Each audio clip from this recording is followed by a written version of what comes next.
Hi guys, and welcome to Crazy Burger. So in this video we're going to be looking at the Anbernic model RG353V.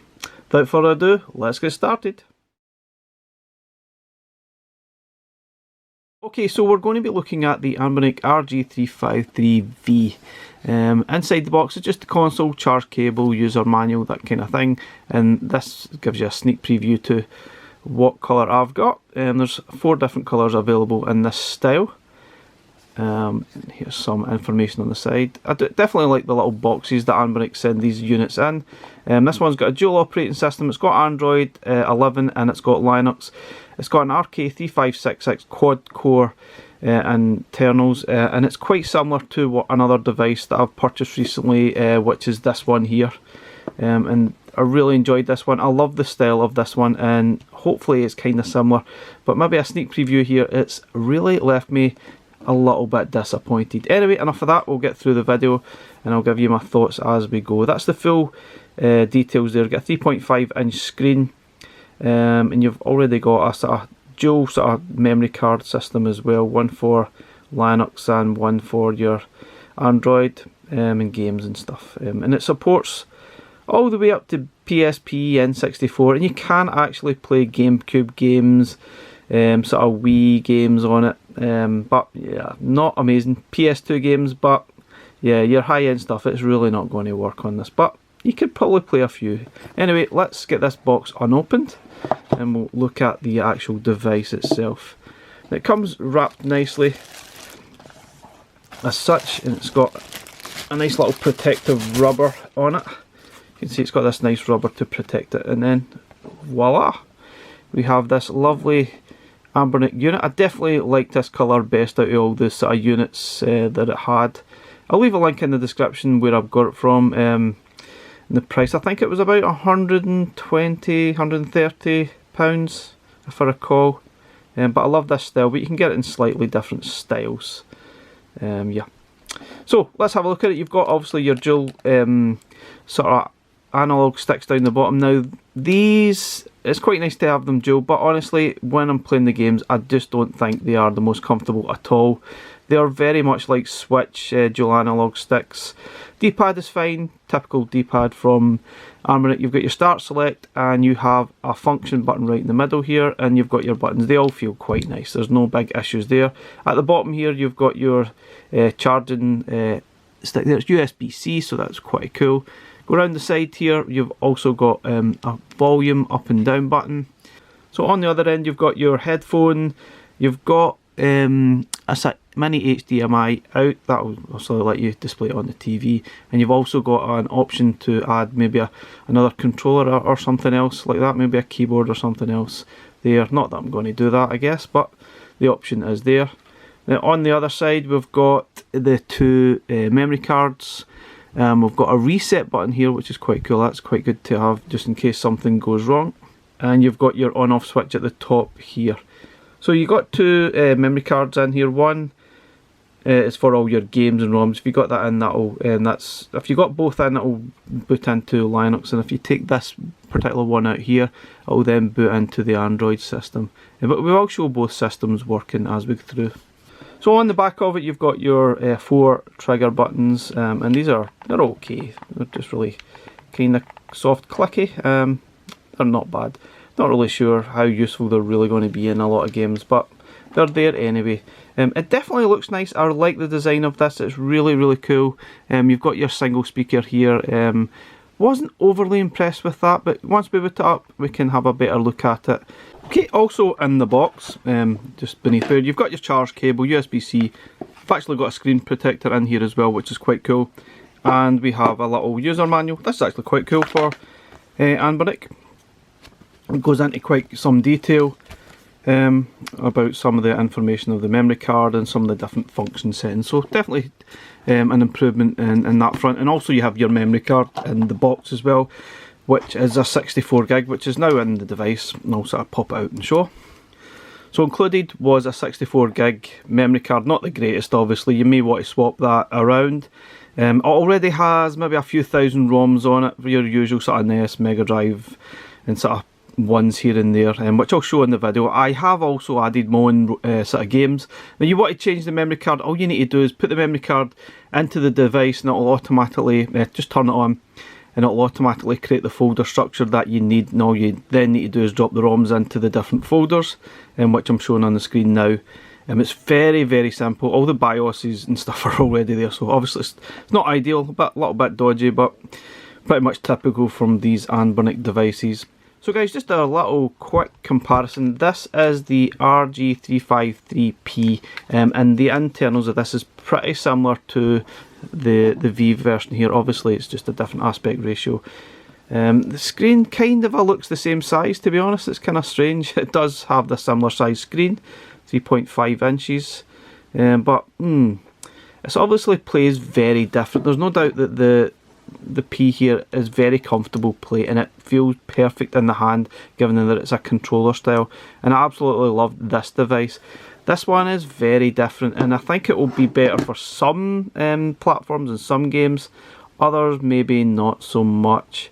But yeah, let's have another look. Well, obviously my favourite Anbernic device is still this one. This is the Anbernic RG353V, and this has an absolutely amazing screen. It's a full sort of 1080p screen. It's fantastic. Great little device. Not perfect enough, but it's a great device. But anyway, let's get the RG353V booted up and let's play some games on it, and we'll see what it actually is like in practice. So it should give you a small idea how long it actually takes to boot up. If you're booting into the Android system, it's fairly quick. Not a big fan of the Android side in a lot of these devices. They are a bit of a pain to set up. But yeah, so what we do, we boot into the Linux system. You've got your usual sort of files here. I've added a few games already, and this is the default that you get to see. I've already added the Atomic Wave game, but a lot of these were already included, and you can see at the bottom here there's 600 odd games included. Sort of jump in quickly. It's the usual stuff that you see on these devices. Game Gear, Sega Saturn. I added this myself. These are my own games, and it plays Sega Saturn pretty good. Dreamcast, it's only got a handful of games here, but we'll showcase them soon. Neo Geo, the usual stuff. Neo Geo Pocket, PlayStation. There's a good selection of games included here. Your usual stuff. All the sort of art here has already been scraped, but if you add your own sort of game, you will have to scrape your own sort of screen art, which I'll show later in the video. PSP, there's a few games here. I've already added God of War just to show you it working, and Outrun. There's sort of two decent games that sort of showcase how well that this device can handle it. That's all the games that's included in the device. If you have a look at it, it will tell you at the bottom here. So nearly 5,000 games included. It's not bad, but yeah, it's obviously the usual dodgy stuff. But yeah, you can add your favourites using the function button or the start. So you can, all the sort of system settings are in here. You see update. If you add your own ROMs, remember to update your game lists here.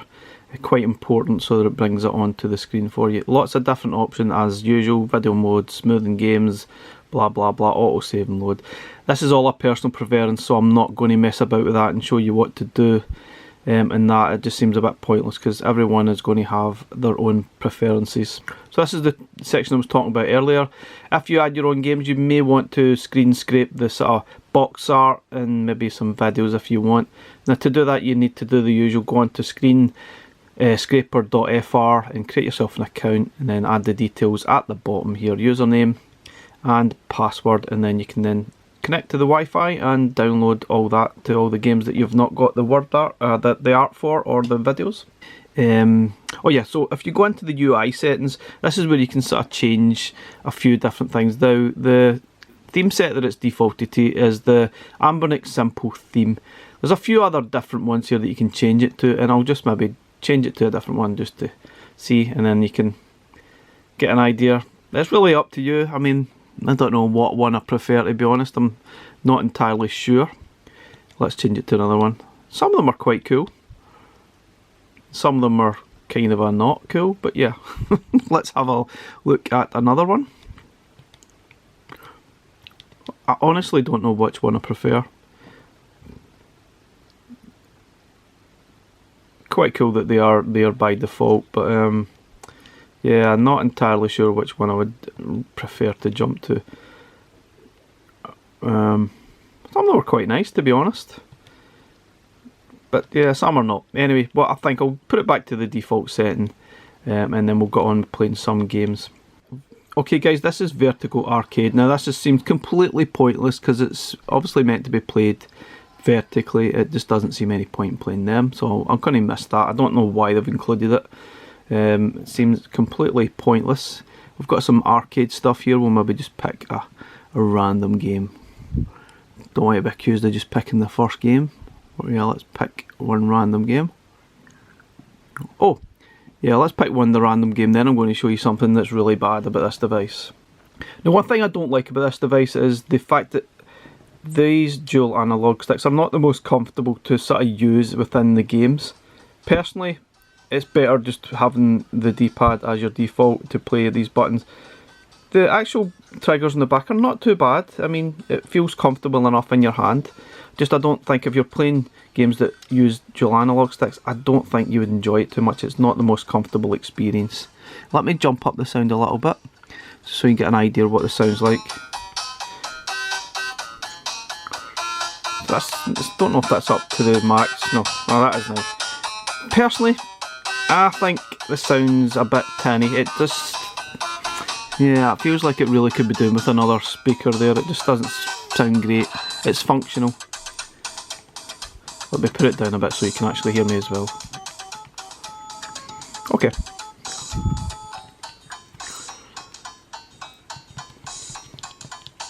Now I'm going to really just try and play through this as default without sort of messing about with too many settings. If anything needs change, I'll let you know what I've done. But yeah, this is sort of arcade. This is 64th Street, a detective story, which is quite a cool game. Anyway, I'm not playing it very well, am I? Anyway, so to jump out of that, you can press the function button there. You can see it brings up the RetroArch in the background here. That way you can jump in and do all sorts of changes as you desire. Close content and quit RetroArch. We will go back to the main screen. Okay, something I want to point out that I noticed when I was playing Alligator Hunt, and I've seen this before on some of these devices, it's a really dodgy ROM. And there is a dodgy ROM out there, and there's dodgy ROMs out there in a lot of systems. But don't know why they've never noticed this, it's never been picked up, but yeah, this ROM is not good, and you'll see why in a second. Let's start the actual game. So once you actually start playing the game, you'll soon realise there's something completely wrong.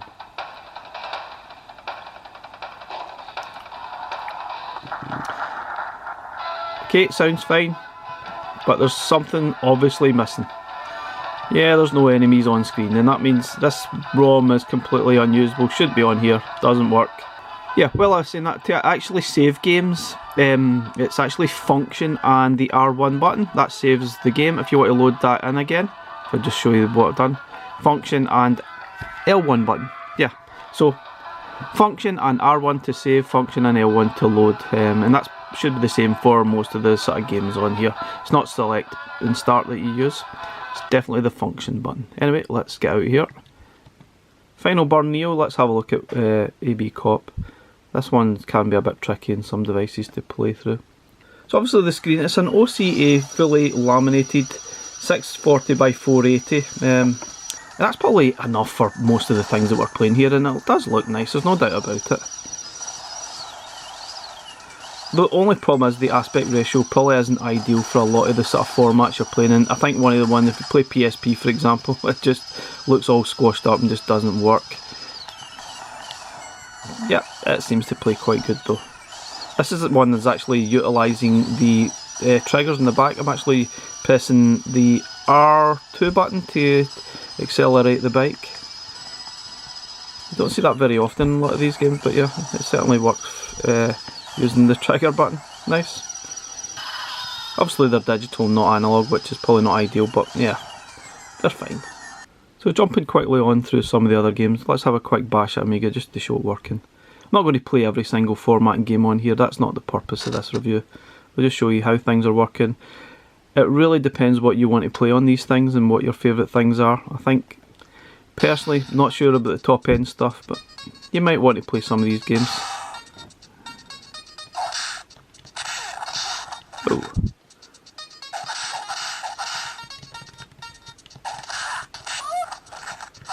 I love this game.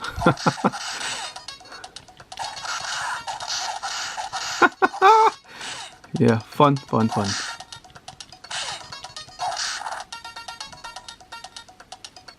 Nice. Now, as mentioned earlier, it's actually a really good handheld for playing Pico 8 games. Let's have a quick bash at this. Now, I've got a license to sort of play Pico 8 games, but you can actually download the games for free from the sort of Pico 8 website, EliteColeyBoy, I think it's called. It's a great version of Bubble Bobble as well, it's really cute.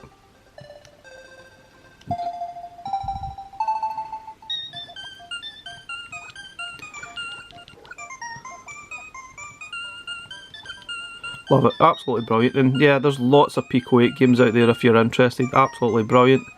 Majority of them are completely free to download. And for me, this is a great little machine. If you love your Pico 8, this is ideal for playing those games.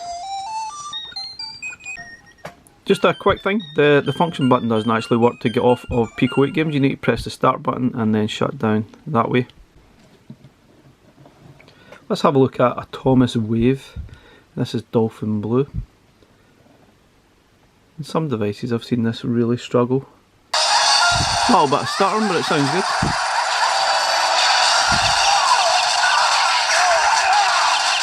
Handles really well. Yep, it's actually working pretty decent. I've seen this struggle on quite a number of devices, but even the music sounds pretty good.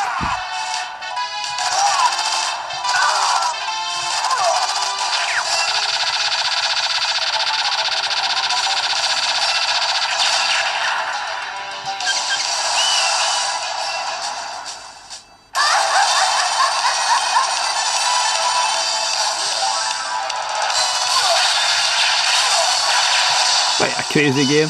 It's fun though. Okay, we're going to have a look at Dreamcast. Let's try a couple of these games and see how it performs. Certainly sounds quite nice. I think Dreamcast always seems to sound quite nice on a lot of devices. It seems pretty cool. It's even got some vibration on it as well, which is quite nice. So you can't tell that on screen. Oh, you need to use the analog stick, obviously, it's Dreamcast. You may, in some games, need to sort of mess about with the controls in the RetroArch, just button mapping. A little bit of music stuttering here and there, but it's not too bad. Yeah, it's pretty good.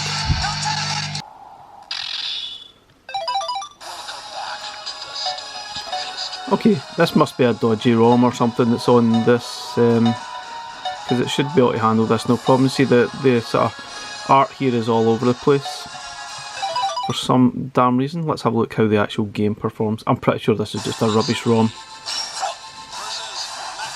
This game looks fantastic.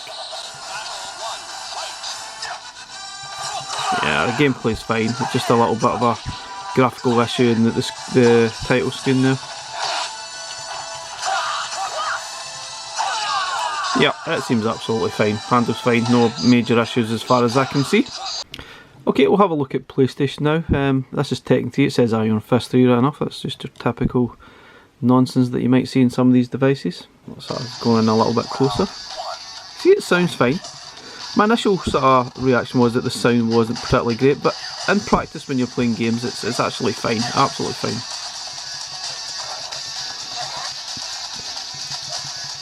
The game's performance is pretty decent as well, absolutely no problems at all. Not the character I normally play, I don't really know the moves. Bash the button, hope for the best, that's the moves. Okay, let's have a quick look at PSP, and I'm going to try some of the games I've added myself. I've added Outrun, and this is usually a good game to sort of use as a benchmark and how the performance actually is. And usually you need to maybe put some frame skip and stuff on this one. Not ideal for PSPs, the screen does seem a little bit squashed. Performance isn't bad at all. It's a little bit sort of jumpy in the music, and you can hear the speed, so you may want to look at putting on frame skip. Yeah, it's definitely slowing down when we get more traffic now. Yeah.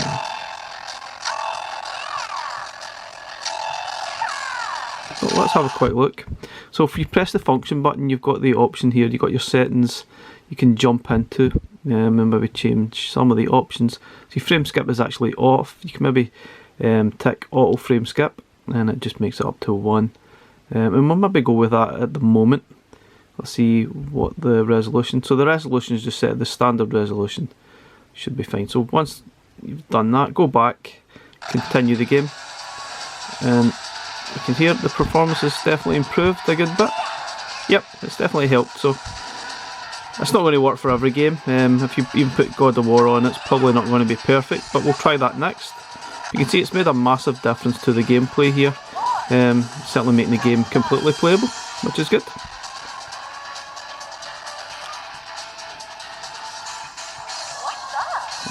Sorry, I wasn't concentrating.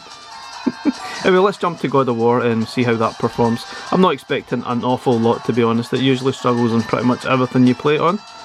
Yeah, apart from the massive Steam Deck.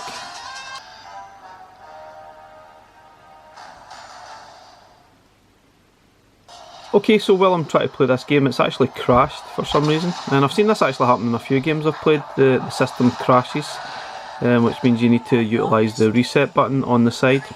Not ideal. I didn't see that happen very often on the RG353V, but yeah, it's happened a few times on this one. So if you want to sort of get back to the start, you need to hold down the reset button and reset the unit and try again, because it was doing absolutely nothing. I guess that's why that reset button is there, but that's definitely a bit worrying. Okay, so I've got it back up running again, just a little bit of a blip, no big deal, but I don't expect much performance out of this at all.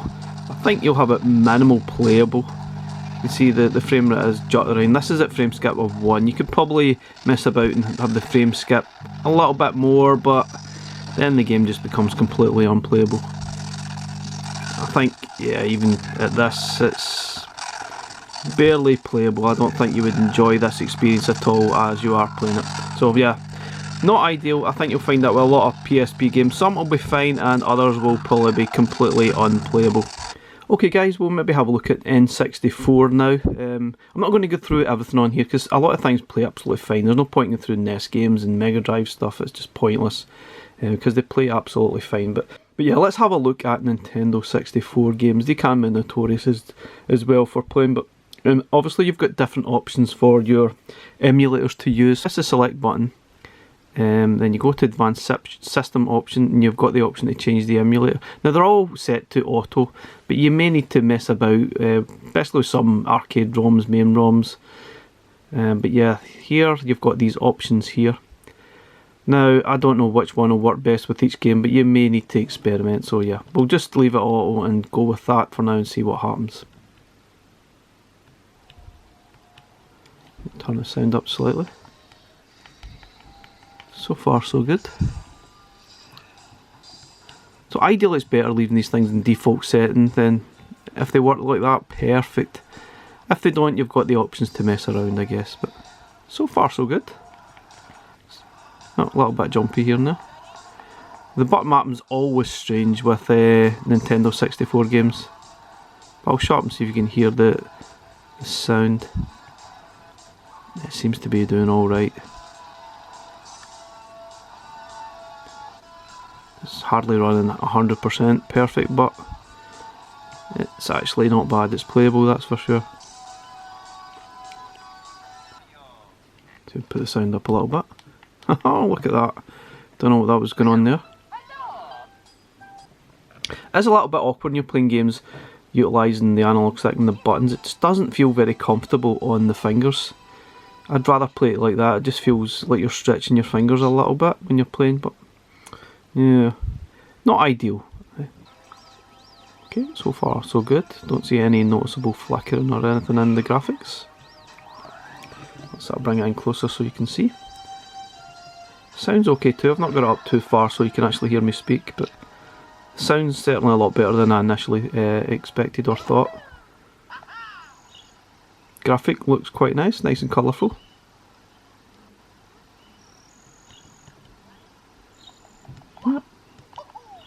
You know Oh, not bad at all actually, not bad at all. No obvious flickering in the doors or anything that you sometimes see. Yeah, performing pretty decent. I'm impressed. Nice. Okay, so jumping on to the legendary GoldenEye, let's see what the performance is actually like. Graphically they look fine, absolutely brilliant. Oh, need to use the D-pad. Oh, not sure what's going on with the controls, to be honest. The controls seem a little bit messed up. Yeah, they are. Yeah. So you might need to mess about with the controls a little bit. The controls are messed up. But you can see it's actually performing really well. But it's just the controls are just all over the place. The mapping's not been great. Yeah. But performance is alright. Game wise it's almost unplayable the way it's defaulted to the controls. Doesn't mean you can't play it because you can see it's performing fine. Yeah, you probably need to go into the back end I guess and sort of mess about with the settings. If you sort of scroll down and look at the controls, you may need to sort of mess about here with what's going on. Yeah, device type. You may need to actually have a bash at some of these. Left analog maybe. Let's see if that makes a difference. You can see the performance seems okay. Let's see. No, it's still doing the same thing. I need to do the forced left analog, but yeah. A bit of a shame. I suppose I need to mess about with that, but it's a bit annoying. The right analog does same as the left analog, and the D-pad does exactly the same as well. Yeah, not cool, but you see, it is performing pretty well, so I'll let off with that. You'd need to mess about with the settings. Not ideal if you don't know what you're doing. Okay, before we jump on, I added some Sega Saturn games to this. These weren't on here by default, so I've already added these. Let's see what the performance is actually like. And they actually have to be in zip form, I think, to be able to perform. Let's have a look. Now, so far, I think this device is certainly very capable, but it's got a few teething issues here and there, and I don't really like the style of it. It just feels a bit uncomfortable when you're actually playing. It might be okay for playing Game Boy games or something, because that's really what it feels like, isn't it? It's a Game Boy. But for a lot of games, it kind of gets a bit uncomfortable. Really depends what you're looking for and what games that you're interested in playing, I guess. Personally, I prefer the RG353P, just because it feels so much more comfortable to actually hold.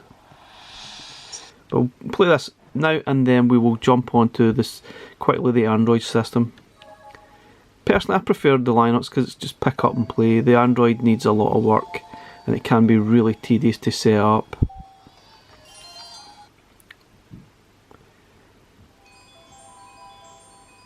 Now, I'm not saying it's going to play every Saturn game either, but much like the RG353P, the Saturn performance is actually pretty decent. They've certainly made a lot of inroads in Saturn performance in the last year, that's for sure. Don't even see any noticeable slowdown either. Looks really cool too. Graphically very nice, yeah. As you can probably see, it's playing really nicely.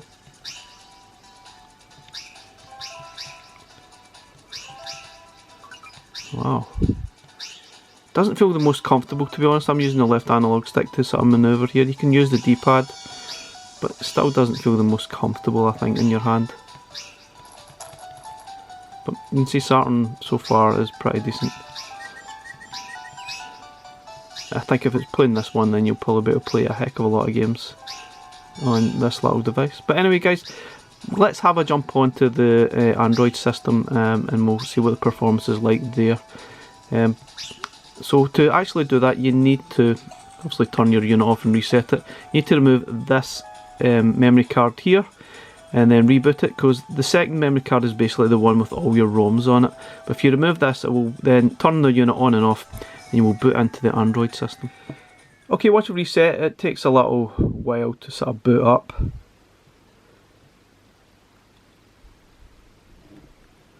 And then you're greeted with that, and then obviously you have touchscreen. And you sort of scroll up, and then you've got all your sort of apps. Now, by default, there's nothing really set up. If you know what you're doing with this, then you may want to spend some time with this, updating it, and maybe getting some decent sort of system operations going. some apps that make it easier to play your games. So you've got a few apps pre-installed. Now I'm going to show you some issues that I've got. Now I didn't see any way of updating it. You can obviously connect to your Wi-Fi if you want to. You can download it, but there's no Play Store included, so that's not ideal right away. So one of the issues I have, if you're going to play games here, PSPP, the app is completely in Chinese by the looks of it, so it's kind of not ideal, but obviously you can just play your recent games if you know what you're doing. But yeah, it's almost unusable. I think that's the exit button. You've got your usual stuff, NES, you can do some Moonlight, you can do some streaming if you want to. You've got an N64 app if you want to play that as well. If you want to add your ROMs, basically press this button here and then you can refresh ROMs, or you need to actually point it to the right folder in the first place. So if you press this button up here,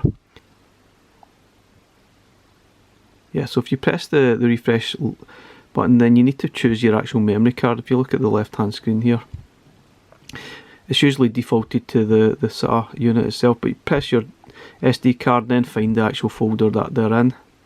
This is the same for a lot of the systems on here that you need to do. So then you need to choose the N64 folder, use this folder, allow, and then it'll sort of scan that and then drop all your ROMs into that app. It's exactly the same process for pretty much all of these apps. Just need to point the app to the correct folder on your SD card and then refresh, and then you've got all your sort of games included. See now, obviously I'm connected to the Wi-Fi, it's downloaded the sort of box art automatically, and that looks quite nice. The performance here is pretty decent. It's just the same as it is on the Linux side. There's no massive differences. You might be able to play GoldenEye better on this one. Let's actually have a look, see if it actually makes any difference here. Hopefully the controls work a little bit better on here. It really depends what emulator you're using sometimes in the Linux side. Some might work better than others, so it's a bit about experimentation. Let's see, is the performance any better or worse here? It seems pretty good.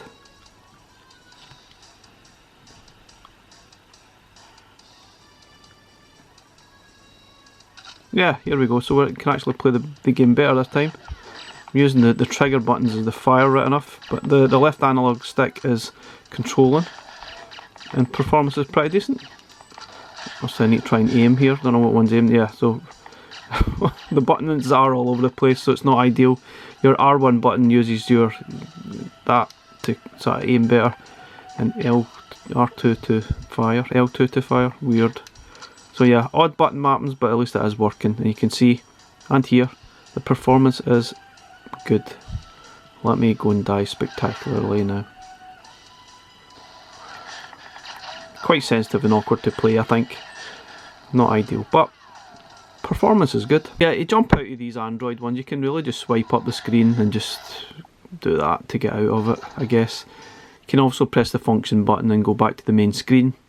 And obviously if you want to use save states you can do, but yeah. So let's have a look at some of the other things. The Yaba Sanshiro app, I had a bit of a nightmare with it. It really wasn't working at all. You see here it just jumps off. It did initially work and then it didn't. So in the RetroArch, I've never enjoyed it on the Android system at all. Let's have a look. What else can we have a look at?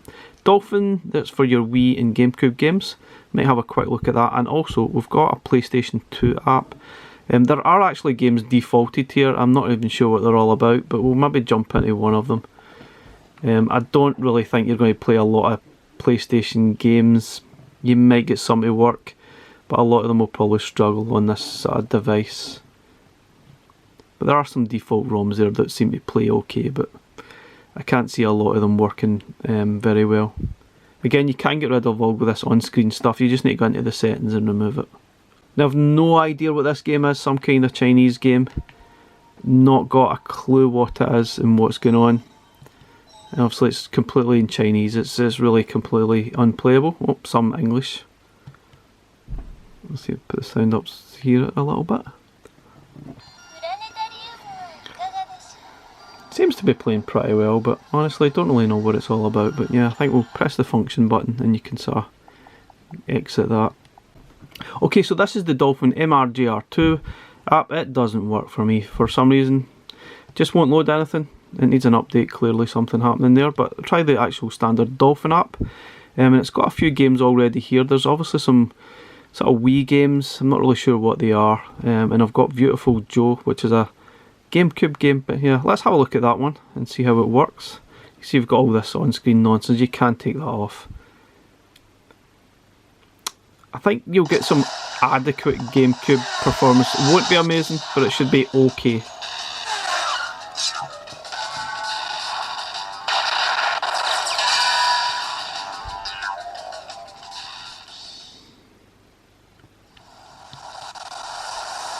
It's kind of starting a wee bit and it's now crashed. But I guess just to really show this working, it's not really one I want to be playing too much of because I can clearly hear the performance isn't particularly brilliant.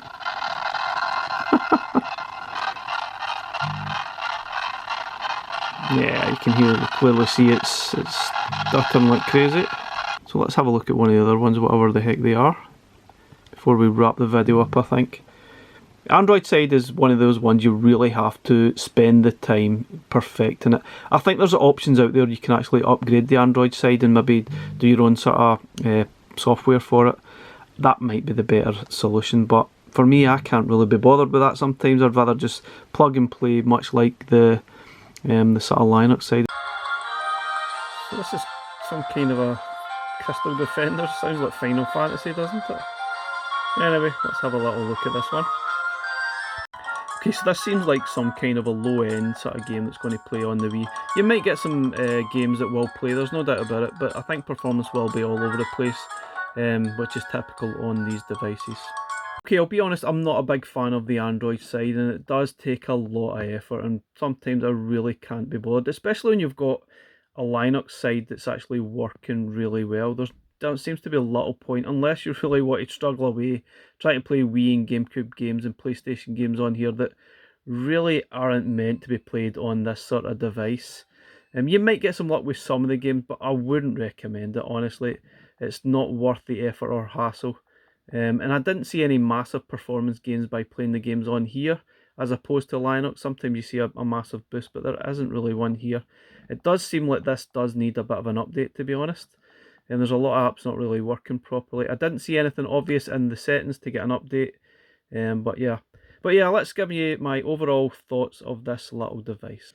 Okay, so my final thoughts on this device. There's no doubt it's a really nice device. It looks fantastic, but it's not perfect. It's not going to play your high-end devices like your PlayStation 2s and GameCubes and stuff, if that's what you're expecting. It's going to play sort of N64, PSP, and even Saturn games really well. Dreamcast games, fantastic. You can see here it looks fantastic even on the sort of Capcom games. It's got some, it really depends what you're looking for. It's not the cheapest device. You might be better off going to the one before that. The analog sticks are kind of awkwardly placed. It just makes it a bit of a pain to use. Yeah, it's not my favourite Anbernic device. It's certainly very, very capable. I preferred the RG353V. It just sort of felt more comfortable in the hand to actually play.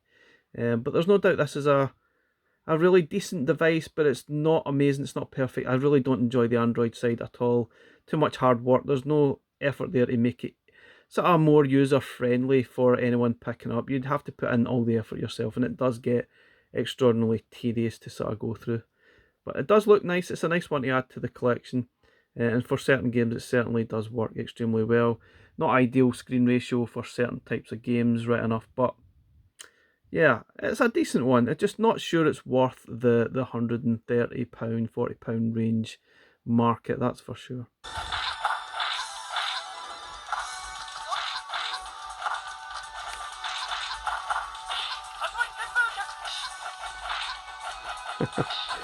There's no doubt it's a really nice device, that's for sure, but it's not perfect. It does get a little bit frustrating. I think I was expecting a lot more from it. Personally, I'd rather go for the RG353V, but if you prefer your sort of handhelds in this style, by all means, they're pretty similar. I think the RG353V just seems a little bit better to me, but obviously they are using the same sort of processors and stuff, so performance really should be the same. Catch you next one, guys. Bye bye.